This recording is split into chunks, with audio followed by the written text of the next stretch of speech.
Now let's begin. The gymnasium echoed with the squeak of sneakers and the bouncing of basketballs. Glenn Shaw stood courtside, clipboard in hand, watching his 8th grade team run drills. At 34, he'd built a decent life as a middle school teacher and basketball coach in Millbrook, a town small enough that everyone knew your business, but large enough to disappear in if you wanted to. His phone buzzed in his pocket, but he ignored it. Practice was sacred.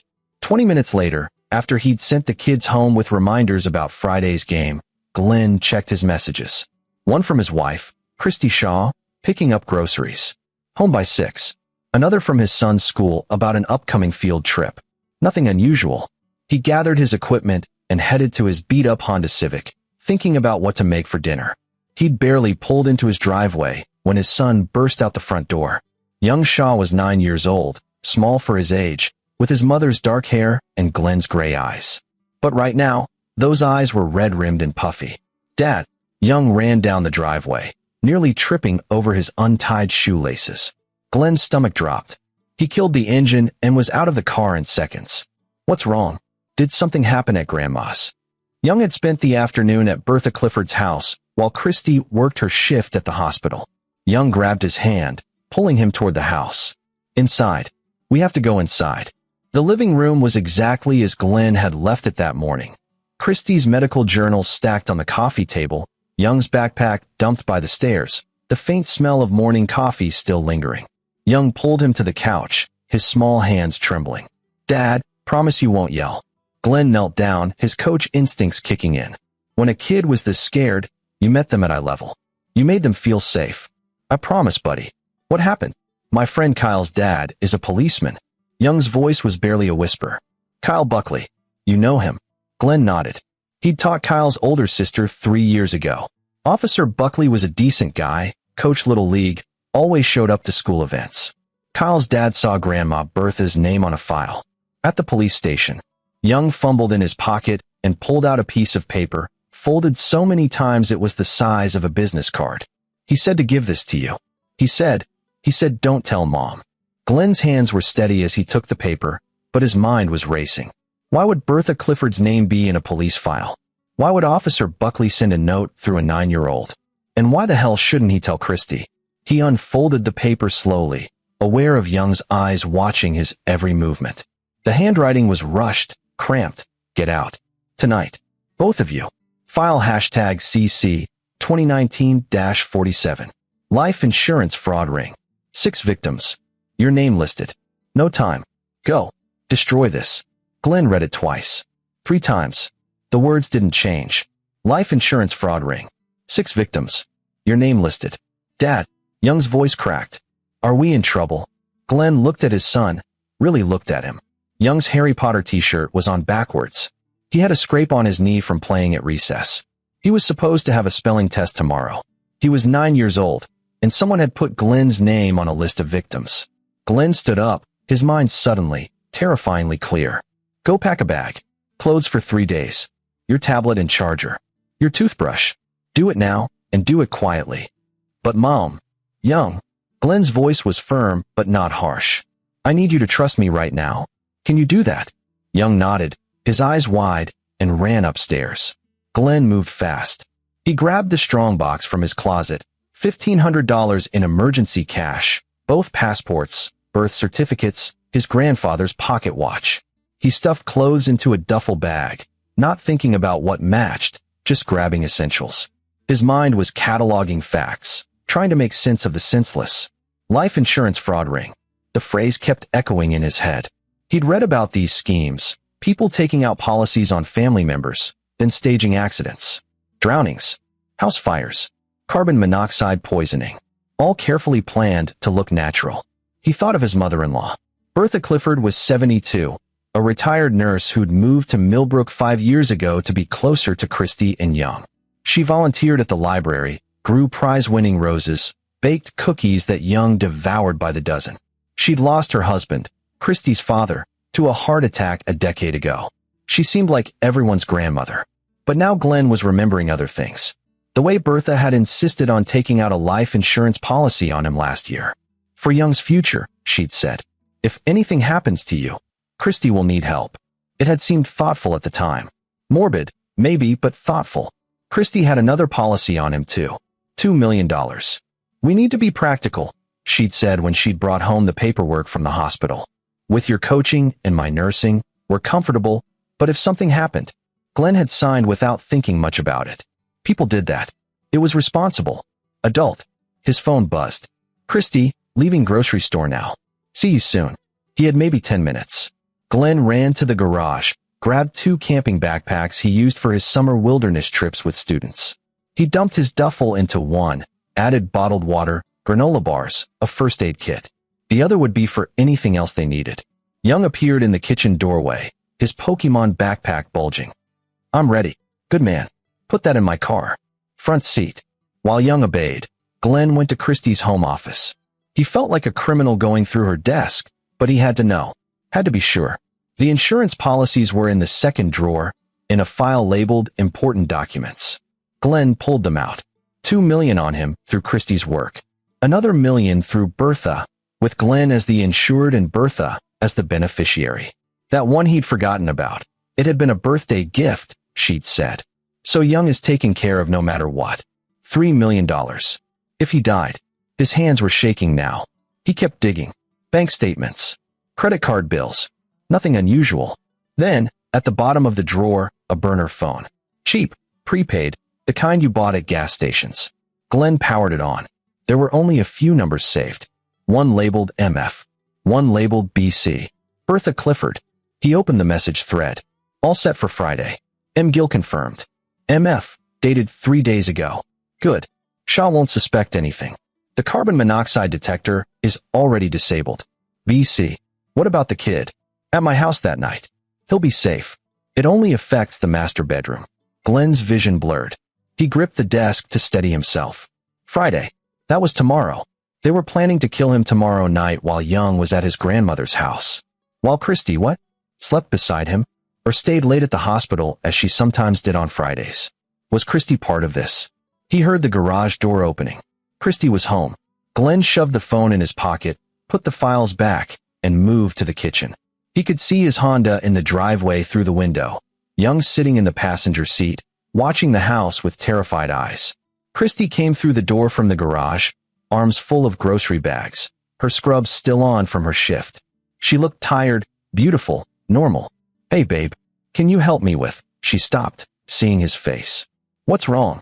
Glenn had coached basketball for 12 years. He'd learned to read people, to see through bluffs and feints. He looked at his wife, the woman he'd married 10 years ago, who'd held his hand through his father's funeral, who'd stayed up all night with him when Young had pneumonia at age 3, and he saw genuine confusion in her eyes. She didn't know. I have to take Young on a trip, he said quietly. Right now? It's about my mom. His mother, Linda Shaw, lived in Oregon. She'd been sick recently. It was a plausible lie. What? Glenn, you can't just. Is she okay? I don't know yet. I'll call you when I know more. Christy set down the groceries, moving toward him. Let me come with you. I can switch my shifts. No. The word came out harder than he intended. Stay here. I'll handle it. She stopped, hurt flashing across her face. Glenn, what's going on? You're scaring me. He wanted to tell her. Wanted to show her the note, the burner phone. Wanted to ask her how long her mother had been planning to murder him. But if he was wrong, if she was somehow involved, he'd lose the only advantage he had, surprise. I have to go. He kissed her forehead, a brief touch that felt like goodbye. I love you. I'll call soon. Before she could respond, he was out the door, jogging to his car. He heard her calling his name, heard the front door open, but he was already backing out of the driveway.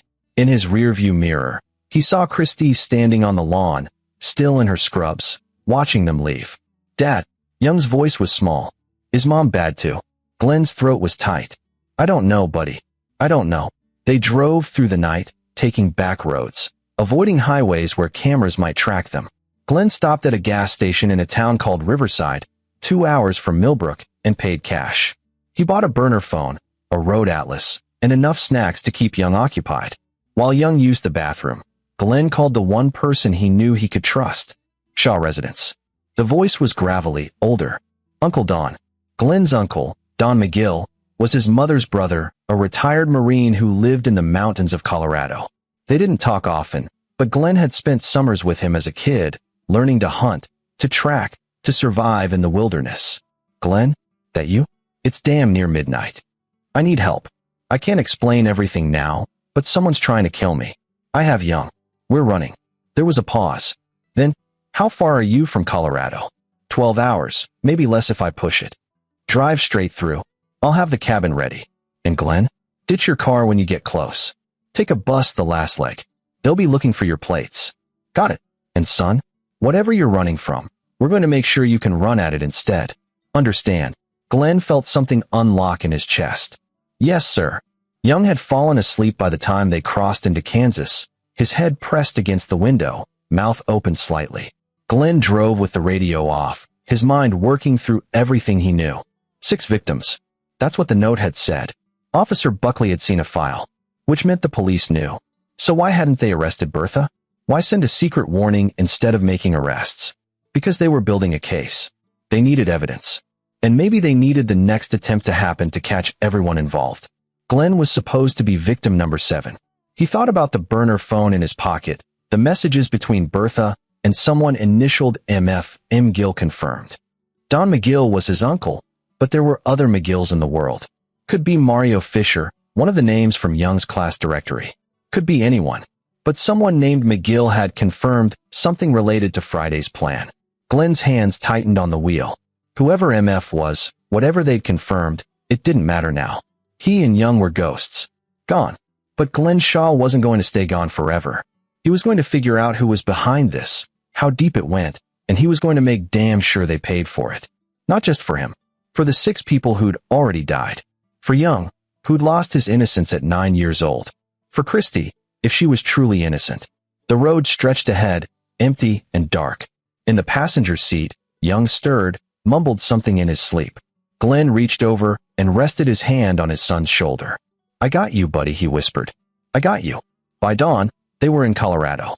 Don McGill's cabin was exactly as Glenn remembered from his teenage years. A low-slung structure built of logs and stone, nestled in a valley between 2 peaks, accessible only by a private dirt road that wound through pine forest for 3 miles. No neighbors. No cell service. No one could find you here unless you wanted to be found. Don met them on the porch, looking exactly the same despite being in his late 60s. Tall, rangy, with short gray hair and eyes that missed nothing. He pulled Glenn into a brief, hard embrace, then knelt down to Young's level. You must be Young. Your dad talked about you a lot when we spoke at Christmas. I'm your great-uncle Don. Young, exhausted and overwhelmed, just nodded. Come on inside. I've got beds made up, food ready. You both look like hell. The cabin's interior was sparse but comfortable. 1 main room with a kitchen, dining area, and living space. 2 bedrooms off to the side. A bathroom that Don had modernized with indoor plumbing in the 90s. The walls were covered with maps, old photographs, and a gun rack holding 3 rifles and a shotgun. Don put Young in the guest room while Glenn stood by the wood stove, warming his hands. When Don returned, he poured 2 mugs of coffee and sat at the kitchen table, gesturing for Glenn to join him. Now, tell me everything. Glenn laid it all out. The note from Officer Buckley. The life insurance policies. The burner phone and its messages. The plan to kill him Friday using carbon monoxide. His decision to run without confronting Christy. Don listened without interrupting, his expression growing darker as the story unfolded. 3 million in policies, Don finally said. That's motive enough. But 6 previous victims? This is an amateur hour. Someone's been running this for years. I keep thinking about my mom, Glenn said quietly. Remember when Dad died? 5 years ago. Don's jaw tightened. Heart attack. He was only 59. They said it was a heart attack. But what if? Glenn couldn't finish the sentence. Your father wasn't insured for much. Maybe $50,000 through his work. But he was married to Mom. And Mom was Bertha's best friend before she moved to Millbrook. Don stood abruptly, pacing to the window. You're saying your mother-in-law might have killed your father? I'm saying I don't know what's real anymore. My dad dies suddenly. 5 years later, Bertha moves to our town. A year after that, she's insisting on life insurance for me. And now I find out there are 6 victims, and I'm supposed to be number 7. We need to know who the other victims were, Don said. We need to understand the pattern. Can't go to the police. If Officer Buckley sent a warning instead of making arrests, there's a reason. Either they don't have enough evidence yet, or someone inside is dirty. Or both. Don returned to the table. Here's what we're going to do. You and Young stay here. You're safe. No one knows about this place except family. Meanwhile, I'm going to make some calls. I've got buddies from my service days who owe me favors. People who can dig into things quietly. I can't just hide, Don. Whoever's behind this, they need to pay. They will. But first, we need intelligence. You can't fight an enemy you don't understand. Don leaned forward. I trained Marines for 20 years, Glenn. I know how to plan an operation. You came to me because you trusted me to help. So let me help. Be smart about this. Glenn wanted to argue, but Don was right. He was running on adrenaline and fear, not strategy. Okay, what do I do? Rest. Spend time with your boy. He's been through hell. Meanwhile, I'll start digging. We'll figure out who these people are, what they want, and how to take them down. But we do it carefully, methodically, because if we screw this up, they win. Glenn nodded slowly. Through the bedroom door, he could hear Young's soft snoring. His son had barely spoken during the drive, just stared out the window with two old eyes. Don? Thank you. Don gripped his shoulder. Family takes care of family. That's how it works. Now get some sleep. You look like a walking corpse. Glenn didn't sleep much. He lay in the spare bed, staring at the ceiling, thinking about Christy. By now, she'd be frantic. She'd have called his mother, maybe even the police. She'd be terrified that something had happened to them. Unless she knew exactly what had happened. Unless she was in on it. The thought made him physically ill. But he couldn't risk calling her. Not yet. Not until he knew for sure. Around noon, he emerged to find Don at the kitchen table, surrounded by papers and a laptop, surprising in a place with no internet. Satellite connection, Don explained. Slow as hell, but it works. I've been making calls. Got some interesting information. Young was still asleep. Glenn poured coffee and sat down. Tell me. File hashtag CC 2019-47. That's the one Officer Buckley mentioned. CC stands for Clifford Conspiracy. That's the internal name the police gave the case. Started 3 years ago when a detective named Melissa Slaughter noticed a pattern. 5 deaths in different states over 6 years, all listed as accidents or natural causes, all with life insurance payouts, all connected to the same person. Bertha, Glenn said. Bertha Clifford. But she's not working alone. The victims were all men, all between 30 and 60, all married or about to be married to women who had some connection to Bertha. Former coworkers from her nursing days. Friends from church. Women she'd met through various social groups. Glenn felt his stomach turn. She was recruiting them. Looks like it. The pattern is consistent. Bertha befriends a woman who's in a relationship with a man who has money or could be insured for significant amounts. They take out policies. Wait a year or two so it doesn't look suspicious. Then the man dies. House fire, drowning, carbon monoxide poisoning. One guy supposedly fell off a ladder while cleaning gutters. The insurance pays out. The woman and Bertha split the money. You said 5 victims. The note said 6. The 6th was 3 months ago. A guy named Andrew Baird in Montana. Carbon monoxide in his sleep. His wife, Gladys Goodwin, had been friends with Bertha from an online support group for widows. Glenn processed this. So Bertha targets vulnerable women, widows, single mothers, people who need money. She cultivates these friendships, introduces the idea of insurance fraud, helps plan the murders, and takes her cut. We're talking millions of dollars over the years. The detective, Slaughter, figured it out, but getting evidence is hard. The deaths are in different jurisdictions. The insurance policies are legit. Everything looks coincidental until you see the pattern. So why am I still alive? Why didn't they arrest her? Don's face was grim. Because they needed to catch her in the act. They've been watching her, waiting for the next attempt. They have surveillance, phone taps, the works. And you were supposed to be that next attempt, the one that would give them everything they needed for an airtight case. So I was bait. You were. But Officer Buckley broke protocol. He saw your name on the victim list, knew your son from school, couldn't stomach letting it happen even for the case. So he warned you. Glenn stood, rage building in his chest. They were going to let me die? The police knew and they were going to let it happen. Not quite. They were planning a raid for Thursday night, one day before the attempt. They were going to arrest Bertha and whoever else was involved. But Buckley jumped the gun and warned you. Now you've disappeared. and the whole case might fall apart. Good. Fuck the case. I'm alive. Young's alive. That's what matters. Don nodded. Agreed. But here's the problem. Bertha and her accomplices now know something's wrong. You ran. They'll realize the plan is blown. They'll scatter, destroy evidence, disappear. Which means they might never face justice. Glenn sat back down, his mind racing. Unless we force their hand. What are you thinking? Bertha doesn't know where I am. Christy doesn't know where I am. The police don't know where I am. As far as anyone knows, I'm gone. But what if I reach out? What if I contact Bertha directly, tell her I know everything, and force her to react? That's dangerous. She's a killer, Glenn. She's orchestrated 6 murders. 7, if you count my father. Don paused. You really think she killed your dad? Glenn pulled out the burner phone he'd taken from Christie's office. I think we need to find out who MF is. Whoever they are, they're directly involved in this. And I'm betting we can trace them back to what happened to Dad. Don studied the phone. I can have my tech guy pull data from this. Messages, call logs, everything. It'll take a couple days. Do it. Meanwhile, I need to think. I need a plan. Glenn. Don's voice was serious. Revenge is one thing. Survival is another. Right now, you and Young are safe. Don't throw that away for payback. Glenn looked at his uncle. This man who'd served his country, who'd trained soldiers, who'd survived combat. You told me on the phone we'd make sure I could run at this problem instead of away from it. Were you lying? No. But running at it doesn't mean being stupid about it. I'm not going to be stupid. I'm going to be smart. Methodical. Just like you taught me. Glenn felt something crystallize in his mind. Bertha Clifford has been killing people for years. She was going to kill me and leave my son without a father. She might have already killed my father. And if I do nothing, if I just hide here and hope the police handle it, there's no guarantee she'll pay for what she's done. No guarantee the other women involved will be caught. No guarantee this doesn't happen to someone else.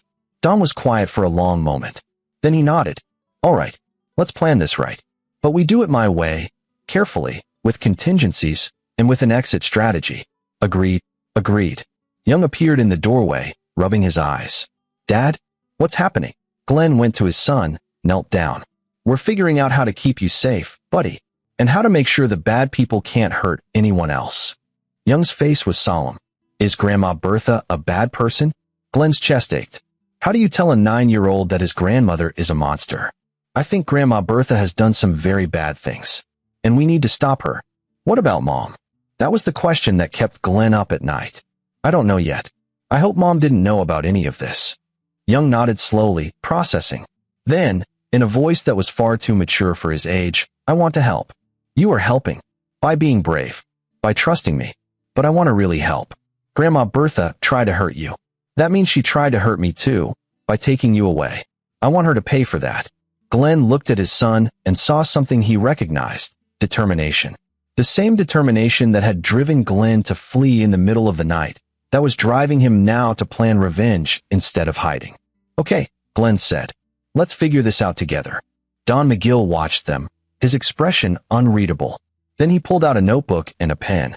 First rule of any operation, know your enemy. Let's start listing everything we know about Bertha Clifford and everyone she's working with. Glenn pulled up a chair. Young sat on his lap. And together, they began planning. Over the next 3 days, the cabin became a war room. Don's contacts came through with information that painted a disturbing picture. The 5 original victims were: Christopher Head, 42, died in a house fire in Minnesota 7 years ago. His girlfriend at the time, Rhonda Simon, had been friends with Bertha from a nursing conference. Rhonda collected $800,000. Vince Hampton, 38, drowned during a fishing trip in Wisconsin 6 years ago. His wife, Leah O'Connor, had met Bertha through an online book club. Leah collected $1.2 million. Brad McCarthy, 51, died from carbon monoxide poisoning in Michigan 5 years ago.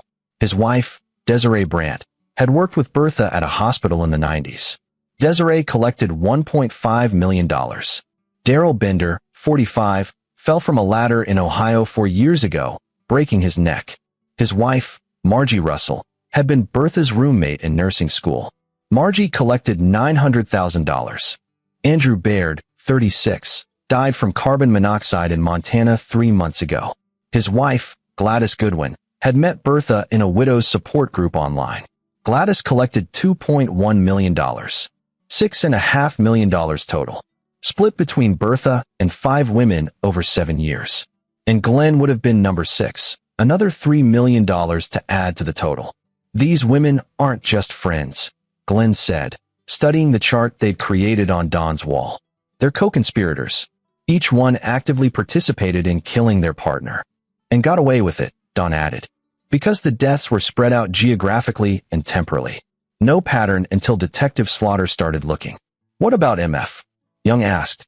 He'd become part of the team, helping organize documents, asking questions that sometimes got to the heart of things faster than the adults. Don's tech contact had pulled data from the burner phone. MF's full name was Mario Fisher.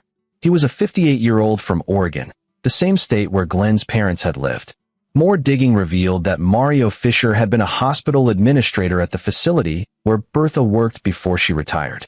He'd taken early retirement 7 years ago, right around the time Christopher Head died. He's the inside man, Glenn realized. He helps set up the insurance policies, maybe falsifies medical records to make the deaths look natural. And McGill confirmed in the messages, Don said slowly. Might not mean me at all. Could be someone using McGill as a code word. Or it refers to my mother, Glenn said quietly. Linda McGill Shaw. Her maiden name is McGill. The room went silent. Your mother is in Oregon, Don said carefully. Where Mario Fisher lived. Where your father died 5 years ago. Glenn felt like he was falling. You think Mom's involved? I think we need to find out. Don picked up his phone. I'm calling Linda. Right now. He dialed. It rang 4 times before going to voicemail. Don tried again. Same result. Glenn's hands were shaking. Try the landline. Don did. No answer. When's the last time you talked to your mom? Don asked. Last week. She said she was feeling better.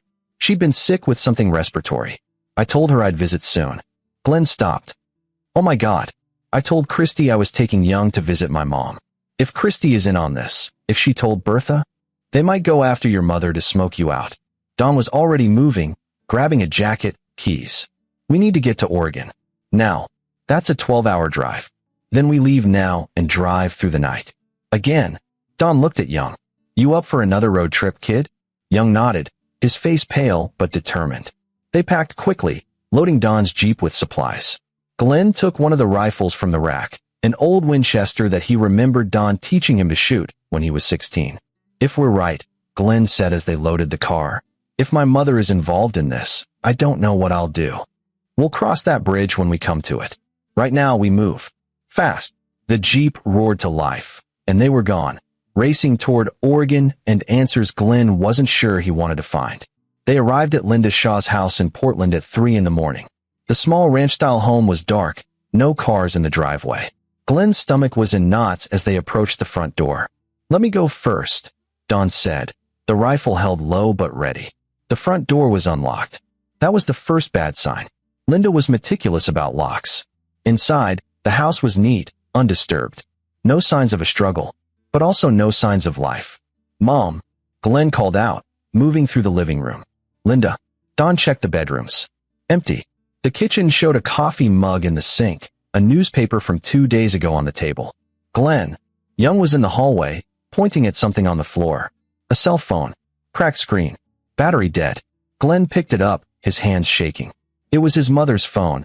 He recognized the case with pressed flowers that she'd made herself. She wouldn't leave without her phone, Glenn said. She wouldn't leave her door unlocked. Don was examining the living room more carefully now. He knelt by the couch, running his hand along the carpet. When he stood, his fingers had a faint red residue. Blood. Not much, but it's here. Glenn felt rage and fear warring in his chest. They took her. Or she's part of this and staged it to look like she was taken, Don said quietly. You don't believe that. I don't know what to believe. But we need to think clearly. Your mother's maiden name is McGill. McGill confirmed, was in those messages.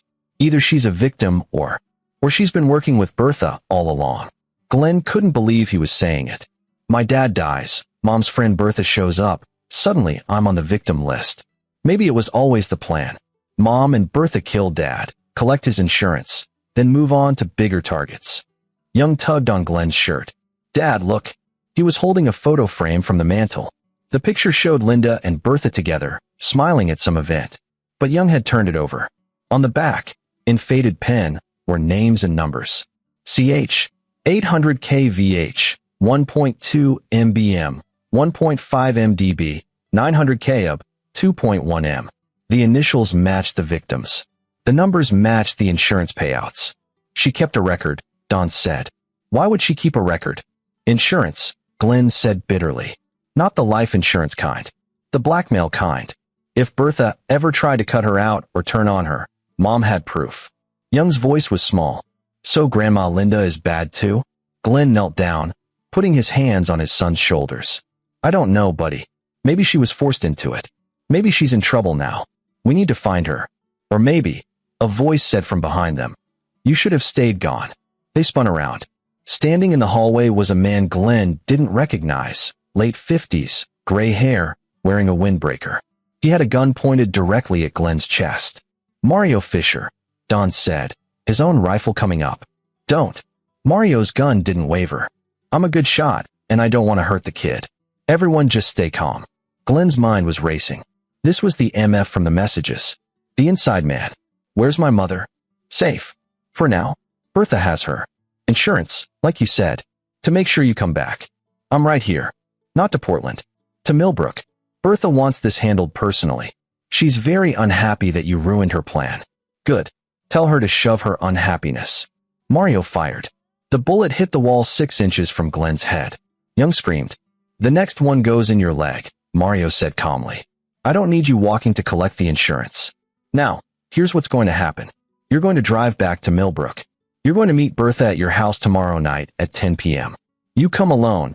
Your uncle and your boy stay here with me. If you don't show, or if you bring the police, your mother dies, and then I kill these two. Understand? Dawn's rifle was still raised. I can drop you before you pull that trigger again. Maybe. But can you guarantee Glenn doesn't take a bullet in the process? Can you guarantee the boy stays safe? Mario smiled. I didn't think so. Now put the rifle down. Dawn lowered it slowly. Mario gestured with his gun. Move.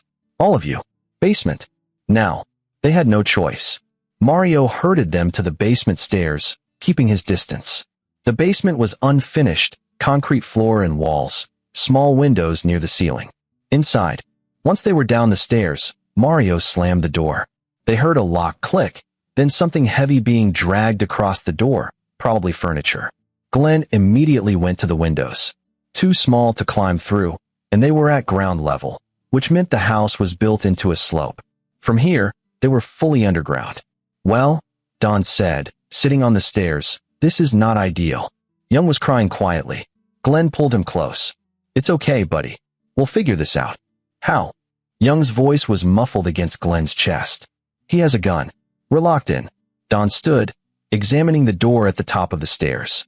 Solid core, reinforced.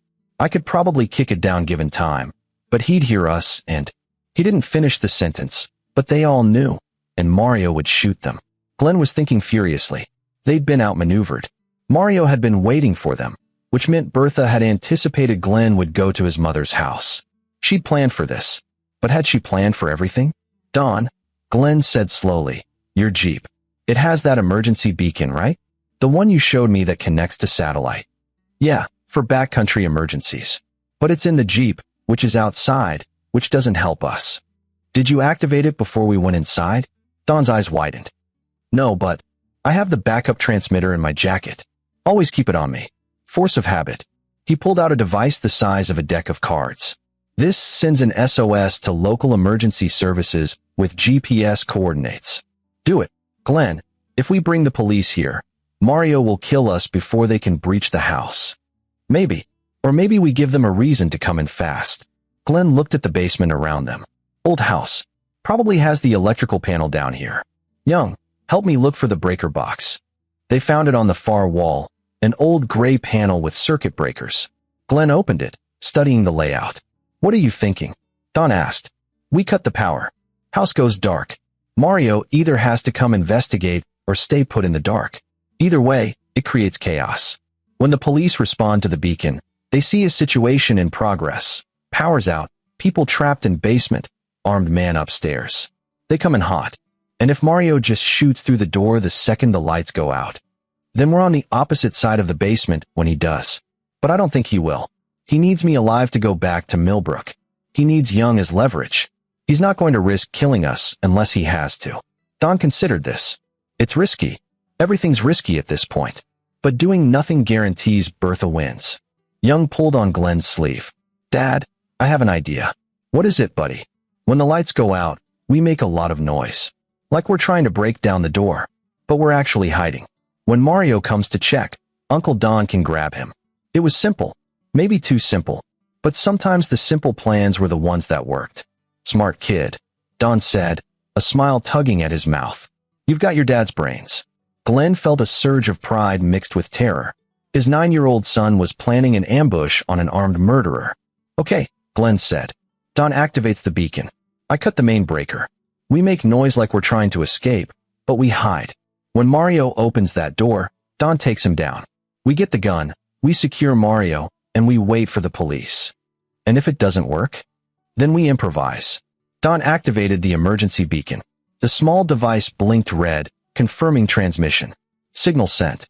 Police response time in this area is usually 10 to 15 minutes. Then let's make those minutes count. Glenn reached for the main breaker. Everyone ready? Young nodded, his jaw set. Don positioned himself at the base of the stairs, behind where the door would open. Glenn threw the breaker. The house plunged into darkness. Immediately, they started making noise. Glenn grabbed a metal shelf and shook it, creating a loud rattling. Young banged on the door, yelling. Don shouted, "The lock's loose. Push harder." They kept it up for 30 seconds, then stopped abruptly and moved to their hiding spots. Glenn and Young behind an old water heater, Don pressed against the wall at the base of the stairs. Silence. Then, from above, "What the hell did you do?" Glenn didn't answer. Footsteps. A flashlight beam appeared under the door. "I swear to God, if you've broken something." The door unlocked. The heavy object scraped away. The door opened. Mario stood at the top of the stairs, flashlight in one hand, gun in the other. "Get back down there before I..." Don moved. He grabbed Mario's ankle and yanked, hard. Mario's feet went out from under him and he tumbled down the stairs, the gun flying from his hand. He hit the concrete floor with a sickening thud and didn't move. Don immediately went for the gun, securing it. Glenn came out from hiding, turning on his phone's flashlight. Mario was unconscious, a nasty gash on his head bleeding freely. "He's alive," Don said, checking for a pulse. "But he'll be out for a while." Sirens wailed in the distance. The police were coming. Glenn sagged against the wall, adrenaline leaving him shaky. Young ran to him, and Glenn held his son tight. "We did it," Young whispered. "Dad, we did it." "Yeah, buddy, we did." The police arrived 7 minutes after the beacon activated. By then, Glenn had used zip ties from his mother's garage to secure Mario Fisher, and they'd brought him upstairs to the living room. Don had turned the breaker back on. Detective Melissa Slaughter was the first through the door, gun drawn, 3 uniformed officers behind her. She took in the scene, Glenn and Don standing calmly, Young sitting on the couch, Mario zip-tied and groggy on the floor, and her expression shifted from alarm to confusion to recognition. "Glenn Shaw," she said, lowering her weapon. "We've been looking for you." "I know. I ran. Officer Buckley told us he warned you. Broke protocol, compromised our entire investigation." She didn't sound happy about it. "He saved my life. Maybe. Or maybe you just delayed the inevitable." She gestured to her officers. "Secure the suspect. Get medics for his head wound." As they hauled Mario to his feet, Slaughter turned back to Glenn. "We had a plan, Mr. Shaw. You were going to be safe. We were going to make arrests. But you panicked and ran, and now the whole case might be compromised. With respect, Detective, your plan involved using me as bait without my knowledge or consent. So forgive me if I don't feel bad about messing it up." Slaughter's jaw tightened. "Where's your wife?" "Millbrook, I assume." "Where's my mother?" "We don't know. Linda Shaw has been missing for 2 days. We thought you might have her.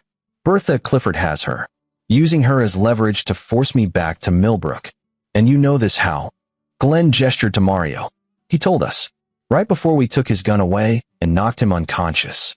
Slaughter looked at Don. "Who are you?" "Don McGill, retired Marine. Glenn's uncle. Also the guy who just helped capture your suspect, which I'm thinking earns us some cooperation rather than an interrogation." Slaughter studied them for a long moment. Then she holstered her weapon and pulled out a chair. Sit. All of you. Let's talk. They talked for 2 hours. Glenn told Slaughter everything. The burner phone, the messages, the victim list, the evidence on the back of the photo frame. Slaughter confirmed what they'd already learned from Dawn's contacts. The investigation into Bertha Clifford and her network had been ongoing for 3 years, but building a prosecutable case had been nearly impossible. The deaths were clean, Slaughter explained. Ruled accidents or natural causes by local authorities. Different states, different jurisdictions, no obvious connections. We only caught it because I have a background in insurance fraud and I noticed the pattern while working a different case. So what now? Glenn asked. You have Mario Fisher. That's something. It's a start. But Fisher is a mid-level player. We need Bertha. We need the women who killed their partners. We need the whole network. Then let's give it to you, Glenn said. Bertha wants me in Millbrook tomorrow night. I'll go. Absolutely not. That's exactly the kind of cowboy thinking that. She has my mother. She's planning to kill me to silence me and salvage what she can of the scheme. If I don't show, she disappears and you never find her. Slaughter shook her head. We'll find her. We have resources. Detective. Dawn's voice was quiet but firm. Glenn's right. Bertha's spooked now. She knows the plan is blown. She'll cut her losses, eliminate Linda Shaw as a witness, and vanish. You'll spend years trying to find her while she sets up somewhere else under a new name. But if Glenn walks into that house tomorrow night, she's there. You can surround the place, record everything, and make your arrests. We're not using a civilian as bait. I'm volunteering, Glenn said. This isn't your choice. It's mine. Young tugged on Glenn's sleeve. Dad, no. It's too dangerous. Glenn knelt down. I have to, buddy. To save Grandma Linda. And to make sure Bertha can't hurt anyone else. Then I'm coming too. Absolutely not. She'll expect me, Young said, his voice steady. If you show up without me, she'll know something's wrong. But if we're both there, she'll think you gave in. She'll think she won. Slaughter was shaking her head, but Glenn could see she was considering it. Young was right. Bertha would be suspicious if Glenn came alone. But a father bringing his son, both of them looking scared and defeated, that would sell the story. I don't like this, Slaughter said. At all.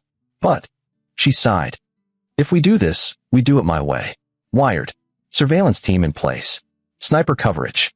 The second things go wrong, we breach. Agreed, Glenn said. But I want my mother out first. However we do this, Linda gets to safety before you make arrests. That I can work with. Slaughter stood. You're staying in protective custody until tomorrow night. We'll prep you, get you wired, and go over the plan 100 times. Mario Fisher will be interrogated. With any luck, he'll give us what we need to know about the setup. As Slaughter's team loaded Mario Fisher into a police cruiser, Glenn watched from the porch. Dawn came to stand beside him. You sure about this?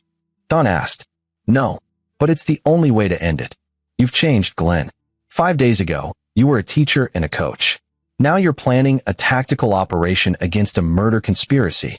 5 days ago, I thought my biggest problem was getting my team to run decent plays.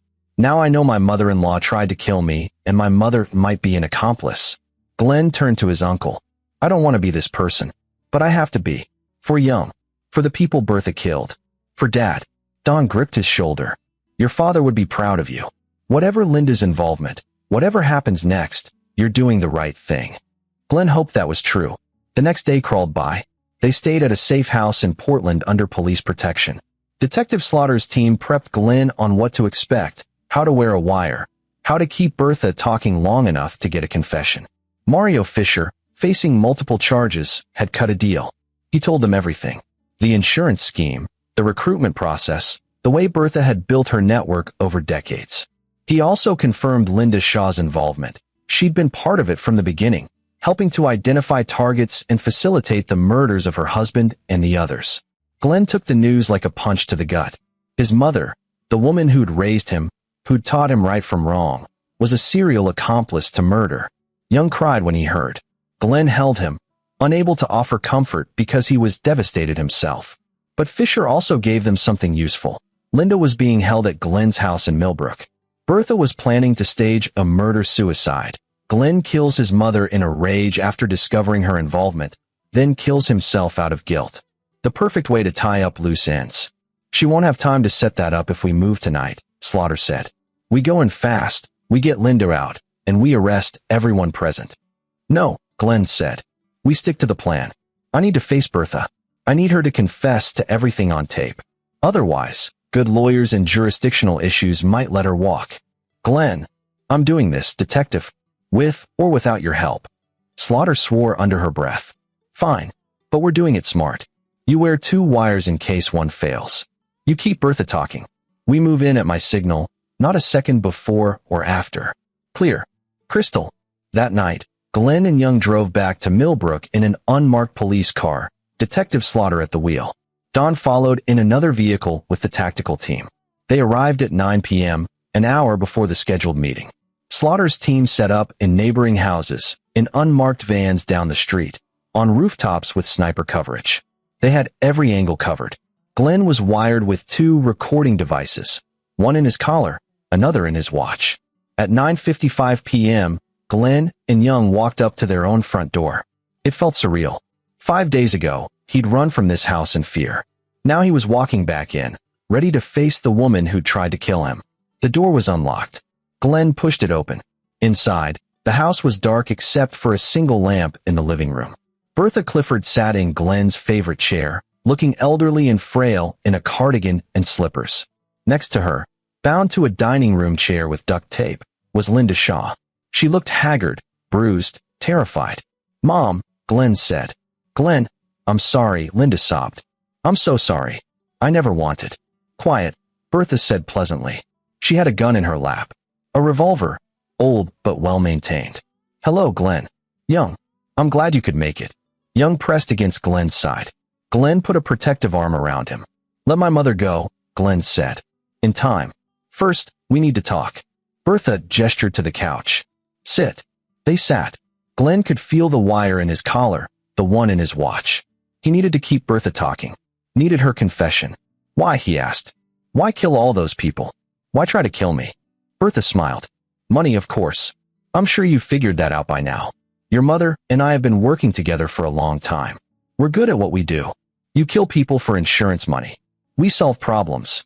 Women married to men who don't appreciate them. Men who are worth more dead than alive. We facilitate transitions. You're a murderer. I'm a practical woman. Bertha's tone was conversational, almost cheerful. I spent 40 years as a nurse, wiping bedpans and taking orders from doctors who made 10 times my salary. I was tired of being poor. Tired of struggling. Linda felt the same way. So we helped each other. Glenn glanced at his mother. Linda was crying, shaking her head, but she didn't deny it. My father, Glenn said. You killed him. That was unfortunate, but necessary. He was going to discover what Linda and I were doing. We couldn't risk it. So you killed him and made it look like a heart attack. Digitalis overdose, Bertha said proudly. Mimics a cardiac event perfectly. Linda administered it herself. She was quite brave. Linda let out a wail. He was going to turn us in. We had no choice. Glenn felt sick.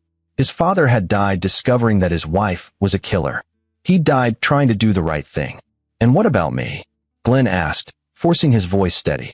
Why kill me? I never suspected anything. I was no threat. You were worth $3 million. And Christine needed money for her mother's cancer treatments. She doesn't know that yet.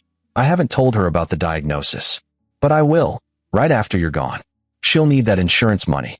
She'll thank me eventually. So Christy was innocent. That was something. How many people have you killed, Bertha? Me personally? Just your father and one other, a man named Christopher Head, 7 years ago. The rest were handled by the women I recruited. I merely facilitated, provided expertise, took my percentage. Facilitated murder. You mean you trained them to kill? I taught them to survive in a world that undervalues women. I gave them options their husbands never gave them. Bertha's eyes were cold now. Don't you dare judge me, Glenn. You have no idea what it's like to be powerless, to watch men take everything while you get nothing. So you decided to take their lives instead. Yes, and I'd do it again. Bertha raised the gun. Starting with you. No. Young lunged forward, putting himself between Glenn and Bertha. Young, get back. Glenn grabbed his son, pulling him behind the couch. Bertha stood, the gun trained on them. This is disappointing. I really hoped we could do this cleanly. But I suppose I can work with the struggle. Murder-suicide still plays if there's evidence of a fight. Police are outside, Glenn said. You're not getting away with this. Nice try, but I've been watching the street. No police. No one. You came alone, just like I. The front door exploded inward. Police. Drop the weapon. Bertha spun, firing. The shot went wide. Officers swarmed in, shouting commands. Bertha tried to aim at Glenn, tried to finish it, but a sniper's bullet took her in the shoulder and she went down, the gun clattering away. It was over in seconds. Bertha was on the floor, screaming in pain and rage. Linda was freed from her restraints by an officer. Young was crying, and Glenn held him, shaking with adrenaline and relief. Detective Slaughter entered, surveying the scene. Everyone secure? Is anyone hurt? We're okay, Glenn said. We're okay. Slaughter knelt beside Bertha, reading her rights as medics arrived to treat her gunshot wound. Then she looked at Glenn. Got every word. The whole confession. She's done. Glenn nodded, unable to speak. It was really over. The aftermath took weeks to untangle. Bertha Clifford was charged with 6 counts of conspiracy to commit murder, 2 counts of first-degree murder, Glenn's father and Christopher Head, and multiple counts of insurance fraud. Mario Fisher turned state's evidence and received a reduced sentence. Linda Shaw was charged as an accomplice and sentenced to 20 years. The 5 women Bertha had recruited, Rhonda Simon, Leah O'Connor, Desiree Brandt, Margie Russell, and Gladys Goodwin, were all arrested and tried separately. Most took plea deals. Rhonda Simon, the first victim's girlfriend, fought the charges and was convicted, receiving life without parole. Christy Shaw was devastated by the revelations. She'd had no idea what her mother was planning, hadn't known about the cancer that Bertha claimed to justify the scheme. She and Glenn went through counseling, trying to rebuild trust. It was hard. Some days, Glenn wondered if they'd make it. But Christy had been innocent, and they had Young to think about. Officer Buckley was reprimanded for breaking protocol, but ultimately kept his job. Glenn thanked him personally, bringing Young along so Buckley could see the boy he'd saved. Don McGill returned to Colorado, but he called every week to check on Glenn and Young. You did good, he told Glenn during one call. You protected your boy. You got justice. Your father would be proud. Glenn returned to teaching and coaching, trying to find normalcy in the routine. But he was different now. Harder. More alert. He saw threats where he hadn't before, questioned motives, trusted less easily. Young struggled too. He had nightmares about Bertha, about being locked in basements, about losing his father. Glenn got him into therapy, where a patient counselor named Jacqueline Herring helped Young process the trauma. 6 months after Bertha's arrest, Glenn took Young on a camping trip to Don's cabin in Colorado. They hiked, fished, talked about things. Slowly, Young started to seem like himself again. The bright, curious kid he'd been before learning that his grandmother was a monster. On their last night at the cabin, they sat by a campfire under a sky full of stars. Dad, Young poked at the fire with a stick. Can I ask you something? Anything, buddy. Do you think Grandma Linda loved us? Even a little? Glenn considered the question. His mother was in prison. She'd be there for the rest of her life, probably. She'd written him letters, begging forgiveness, explaining how Bertha had manipulated her, how it had started small and spiraled out of control. Glenn hadn't responded. I think she loved us in her own way, Glenn said finally. But love isn't enough when you're doing evil things. Love doesn't excuse murder. She made her choices, and now she's paying for them. Young nodded slowly. I don't want to see her. You don't have to. But I do want to see Mom. And I want us to be okay again. Me too, Glenn said. We will be. It'll take time, but we'll get there. They sat in comfortable silence, watching the fire. Glenn thought about everything that had happened, the terror of running, the revelation of betrayal, the violence of confrontation. He thought about the 6 people who'd died before he'd been warned, the families destroyed by Bertha's greed. He thought about justice and whether they'd really achieved it. Bertha would die in prison. The women she'd recruited would pay for their crimes. But the victims were still dead, the families still broken. Still, Glenn had done what he could. He'd protected his son. He'd stopped Bertha from claiming his 7th victim. He'd survived. Sometimes, survival was victory enough. Dad, Young leaned against him. I'm glad we're okay. Glenn put his arm around his son. Me too, buddy. Me too. The fire crackled. The stars wheeled overhead. And for the first time in months, Glenn Shaw felt something like peace. 2 years later, Glenn stood in the parking lot of Millbrook Middle School, watching his team load the bus for their first away game of the season. Young was 11 now, tall enough to almost reach Glenn's shoulder, playing point guard just like his dad had hoped. Life had returned to something resembling normal. Glenn and Christy had stayed together, though their relationship had changed. There was less casual trust now, more deliberate communication. They'd had to rebuild from scratch, and the foundation was stronger for it.